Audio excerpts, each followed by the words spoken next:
नमस्कार। आज के महापुरुष श्री स्वामी विवेकानंद स्वामी। पहली बार जब हम 9/11 दिनांक को याद करते हैं तो हमें अमेरिका में हुए विश्व के सबसे बड़े हमले की याद आती है।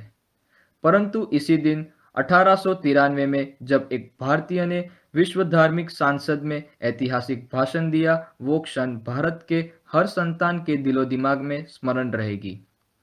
Sisters and brothers of America, इन प्यारे शब्द ने सारे उपस्थित महानुभावों को वशीकरण में घेर लिया।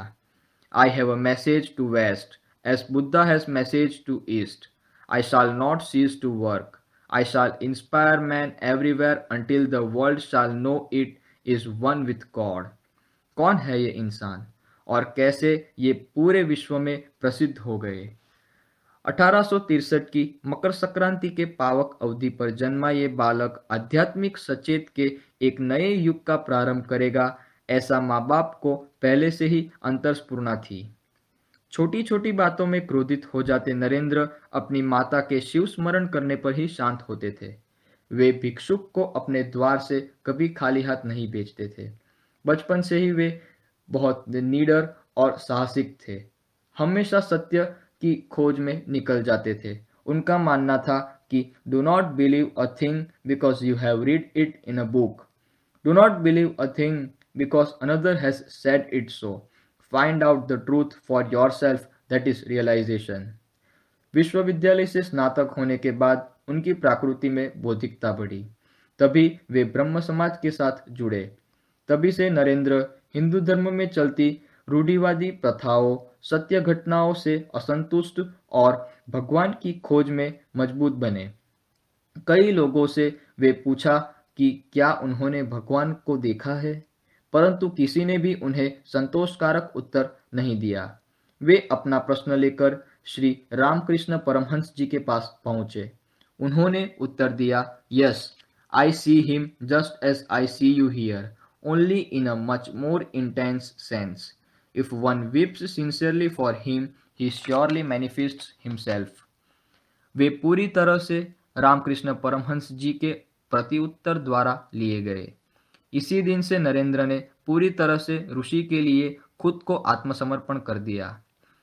1888 में जब नरेंद्र ने खुद को विवेकानंद का नाम दिया, उसी दौरान उन्होंने भारत भ्रमण शुरू किया। अपनी यात्रा में उन्होंने हर जगह गरीबी, भूख और हिंदू प्रथाओं की प्राचीन विश्वास की पीढ़ी को गहराई से देखा। कन्याकुमारी के सागर किनारे विराजमान विवेकानंद ने हताश होकर सागर की ओर देखा। उसी क्षण उन्हें एहसास हुआ कि वेदांत का संदेश प्रसारित करने के लिए पश्चिम की ओर जाना होगा। तभी ही 1893 की 31 मई को राजा द्वारा जुटाए गए धन की मदद से वे जहाज से अमेरिका के लिए रवाना हो गए। शिकागो में अमेरिकी लोगों ने कई मौकों पर इस भगवा रंग की पोशाक में आए हुए हिंदू साधु पर भेदभाव किया।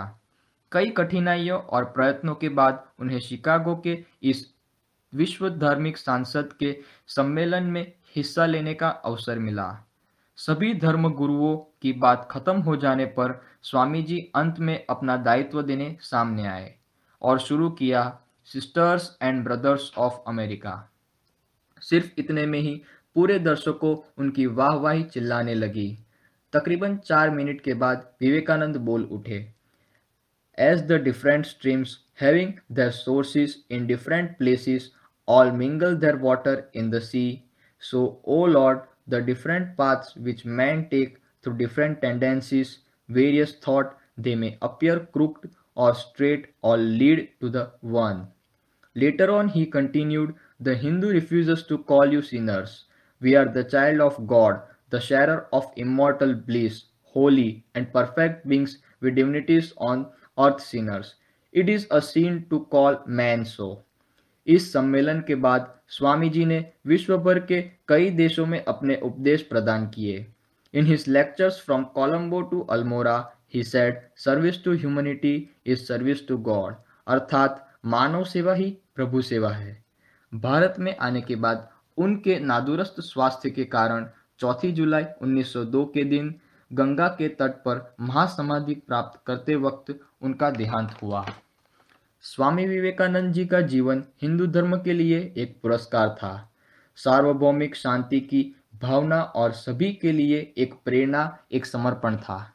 उन्होंने दोनों बातों के बारे में कहा था कि कठिनाई के दौर में एक अदम्य इच्छा शक्ति विकसित करनी चाहिए और अपने साथी इंसान को सेवा के लिए गहरी विनम्रता को आमंत्रित करना चाहिए।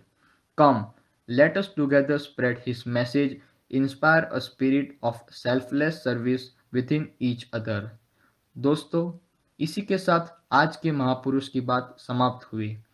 अपने प्रस्ताव देने के लिए मुझे ईमेल करें psdesai777@gmail.com पर। मैं पृथ्वी देसाई आपसे अनुरोध करता हूँ कि आप ये मैसेज अपने दोस्तों से शेयर करें। जय हिंद।